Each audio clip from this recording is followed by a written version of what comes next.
ஒரு சமயம் ஓர் ஏழை மனிதர் பிரான்சிஸின் சகோதர துறவி ஒருவிடம் பிச்சை அளிக்குமாறு வேண்டினார். விடாது கேட்டதால் எரிச்சல் அடைந்த துறவி அவருக்கு கடுமையாக பதிலளித்தார். ஏழைகளின் புனித நேசராம் பிரான்சிஸ் அதனை கேள்விப்பட்டார். அந்த துறவி தனது துறவற ஆடையை களைந்துவிட்டு தனது தவறை ஒத்துக்கொண்டு அந்த ஏழை மனிதரின் கால்களில் விழுந்து தன்னை மன்னித்து தனக்காக ஜெபிக்கும்படி கேட்டுக்கொள்ள வேண்டும் என்று புனித பிரான்சிஸ் ஆணையிட்டார். அவரும் தாழ்ச்சியுடன் அவ்வாறே செய்தார். இனிய தந்தை புனித பிரான்சிஸ் அவரிடம், சகோதரரே, ஏழை மனிதர் ஒருவரை காணும் போதெல்லாம் இயேசுவுடையவும் அவரது ஏழை தாயுடையவும் உருவங்களை காணுங்கள். நோயுற்றோரை காணும்போது நமது நோய்களை ஏற்றுக்கொண்ட இயேசுவையே காணுங்கள் என்று கூறினார். கிறிஸ்துவை மிகவும் ஒத்த ஏழை மனிதராம் அவர் அனைத்து ஏழைகளிலும் கிறிஸ்துவின் உருவத்தை கண்டார். விளைவாக தான் பிறரிடமிருந்து இறந்து பெற்ற தனக்கு தேவையான பொருட்களையும் கூட தான் சந்திக்கும் ஏழை மனிதர்களுக்கு தாராளமாக வழங்கினார். அவ்வாறு செய்வது அம்மனிதனுக்கு சொந்தமானதை அவனிடமே திருப்பி அளிப்பதாகும் என்று புனித பிரான்சிஸ் அவர்கள் கருதினார். ஒரு சமயம் அவர் சியனாவிலிருந்து திரும்பிக் கொண்டிருந்த போது நோய்வாய்ப்பட்டிருந்ததால் அங்கிக்கு மேலே ஒரு மேலாடையை அணிந்திருந்தார்.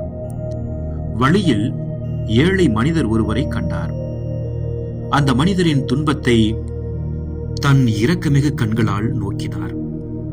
தனது சக துறவியிடம், இந்த மேலாடையை இந்த ஏழை மனிதருக்கு திருப்பி கொடுப்பதுதான் சரியானது, ஏனெனில் இது அவருக்கு சொந்தமானது என்று கூறினார்.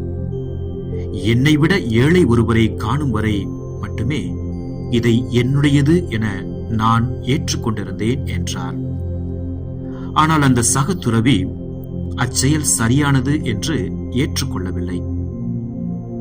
அன்பு தந்தை பிரான்சிஸுக்கு அந்த மேலாடை தேவை என்பதால் அவர் தன்னை பற்றி கவலை கொள்ளாமல் பிறருடைய தேவையை பூர்த்தி செய்வது குறித்து தனது கடுமையான எதிர்ப்பை தெரிவித்தார். ஆனால் பிரான்சிஸ் அவரிடம், என்னை விட அதிக தேவை உள்ளவருக்கு உரித்தான ஆடையை நான் அணிந்து கொள்வேனாயின் அனைத்தையும் கொடுக்கும் புரவலராம் ஆண்டவர் என்னை ஒரு திருடனென்று கருதுவார்.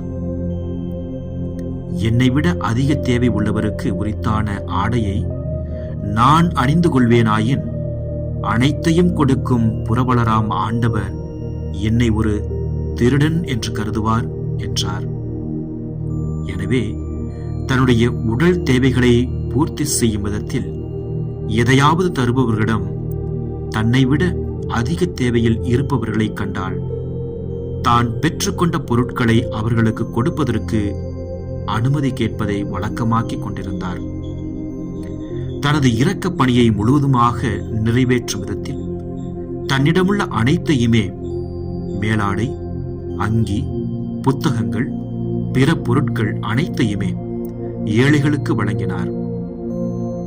அதிக சுமைகளை சுமந்து செல்லும் ஏழை மனிதர்களை கண்டபோதெல்லாம் அவர்களது சுமைகளை தனது மெலிந்த தோள்களில் சுமந்து சென்றிருக்கின்றார். அனைத்து உயிர்களுக்கும் முழு முதல் ஒன்றே என்று பிரான்சிஸ் நம்பினார்.